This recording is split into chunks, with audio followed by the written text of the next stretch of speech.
রাজধানী গ্যান্ডারিয়ায় মাদক সালসা তৈরির কারখানায় অভিযান চালিয়েছে মাদকদ্রব্য নিয়ন্ত্রণ অধিদপ্তর। মিষ্টি কুমড়া ও বেল সিদ্ধ করে এর সাথে ক্যাফেইন, গাঁজার গুঁড়ো ও কেমিক্যাল মিশিয়ে তৈরি করা হয় নেশা করার এই বস্তু। পরে আয়ুর্বেদিক ওষুধের মোড়কে বাজারজাত করা হয়। রাজধানী জুসের বারে সালসা বিক্রি হয় বলে তথ্য পেয়েছে সংস্থাটি। রাজধানীর গ্যান্ডারিয়ার কেবি রোডের সরু গলি তিনতলা ভবনটির দ্বিতীয় ও তৃতীয় তলায় একটি আয়ুর্বেদিক ওষুধ কারখানার সন্ধান পায় মাদকদ্রব্য নিয়ন্ত্রণ অধিদপ্তর। তথ্য ছিল মাদক মেশানো হয় এসব ওষুধে। কারখানাটি থেকে কিছু স্যাম্পল সংগ্রহ করে পাঠানো হয় কেন্দ্রীয় রাসায়নিক পরীক্ষাগারে। মেলে অতিমাত্রার ক্যাফেইন ও গাঁজার উপস্থিতি। পরে অভিযান চালানো হয় সেই কারখানাটিতে।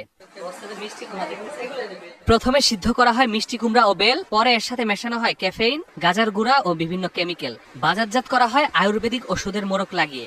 জুস বারের আড়ালে ক্যাফেইন পাশাপাশি ক্যানাবিস এই দুইটা মিক্সচার করে আপনার সালসা জুস বার তৈরি করে। এটা সাধারণত বেশিরভাগ ব্যবহৃত হয় ট্রাঙ্কুলাইজার এবং পাশাপাশি আপনার এই শক্তিবর্ধক হিসাবে ব্যবহার করা হয়।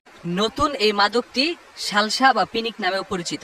রাজধানীর বিভিন্ন এলাকার জুসের বারে বিক্রি হয় এই মাদক। নিদ্রাদায়ক এবং পাশাপাশি আপনার শক্তিবর্ধক।